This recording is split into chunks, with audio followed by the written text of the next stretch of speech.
ಪ್ರಭು ಯೇಸು ಕ್ರಿಸ್ತರಲ್ಲಿ ನನ್ನೊಲವಿನ ಸಹೋದರ ಸಹೋದರಿಯರೇ ಹಾಗೂ ಮುದ್ದಾದ ಮಕ್ಕಳೇ, ಇಂದಿನ ಶುಭ ಸಂದೇಶದಲ್ಲಿ ನಾವು ನೋಡುತ್ತೇವೆ, ಪ್ರಭು ಯೇಸು ಕ್ರಿಸ್ತರು ಇಡೀ ರಾತ್ರಿ ಪ್ರಾರ್ಥನೆಯ ನಂತರ ತಮ್ಮ ಶಿಷ್ಯರನ್ನು ಆರಿಸಿಕೊಳ್ಳುತ್ತಾರೆ.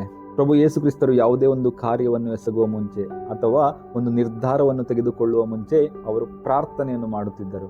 ಪ್ರಿಯರೇ, ನಾವು ಸಹ ಯಾವುದಾದ್ರೂ ಒಂದು ಹೊಸ ಕೆಲಸಕ್ಕೆ ಕೈ ಹಾಕಿದಾಗ ಅಥವಾ ಯಾವುದಾದ್ರೂ ಒಂದು ನಿರ್ಧಾರವನ್ನು ತೆಗೆದುಕೊಳ್ಳುವ ಮುಂಚೆ ನಾವು ಸಹ ಪ್ರಾರ್ಥಿಸುತ್ತೇವೆ. ಆ ರೂಢಿ ನಮ್ಮಲ್ಲೂ ಸಹ ಇದೆ.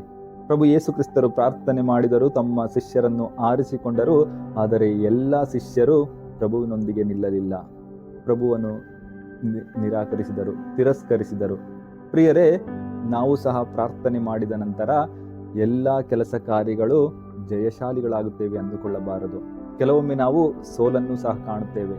ಪ್ರಭು ಯೇಸು ಕ್ರಿಸ್ತರ ಒಬ್ಬ ಶಿಷ್ಯ ಪ್ರಭು ಯೇಸು ಕ್ರಿಸ್ತರನ್ನು ತಿರಸ್ಕರಿಸಿದಾಗ ಅದು ಸೋಲು ಅಂತ ನಮಗೆ ಕಂಡರೂ ಅದು ಸೋಲಲ್ಲ, ಬದಲಾಗಿ ಅದು ದೇವರ ಒಂದು ಚಿತ್ತವಾಗಿತ್ತು. ಅದೇ ರೀತಿಯಲ್ಲಿ ನಾವು ಪ್ರಾರ್ಥನೆ ಮಾಡುತ್ತೇವೆ, ನಾವು ಒಂದು ಕೆಲಸವನ್ನು ಕೈ ಹಾಕುತ್ತೇವೆ ಅಥವಾ ನಾವೊಂದು ನಿರ್ಧಾರವನ್ನು ತೆಗೆದುಕೊಳ್ಳುತ್ತೇವೆ. ಅದರಲ್ಲೇನಾದರೂ ನಾವು ಸೋಲನ್ನು ಕಂಡರೆ ಅದು ಸೋಲಲ್ಲ, ಬದಲಾಗಿ ಅದು ದೇವರ ಚಿತ್ತವಾಗಿದೆ.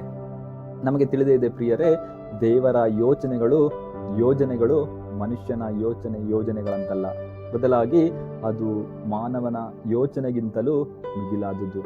ಆದ್ದರಿಂದ ಪ್ರಿಯರೇ, ನಾವು ಪ್ರಾರ್ಥಿಸುವಾಗ ಫಲಿಸಿದರೆ ದೇವರನ್ನು ವಂದಿಸೋಣ, ಇಲ್ಲವಾದರೆ ದೇವರ ಚಿತ್ತವೆಂದು ನಾವು ಮುನ್ನಡೆಯೋಣ.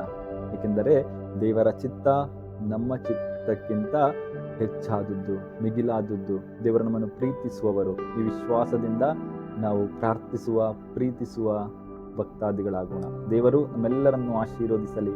ಆಮೇನ್. ಹಲ್ಲೆಲೂಯಾ.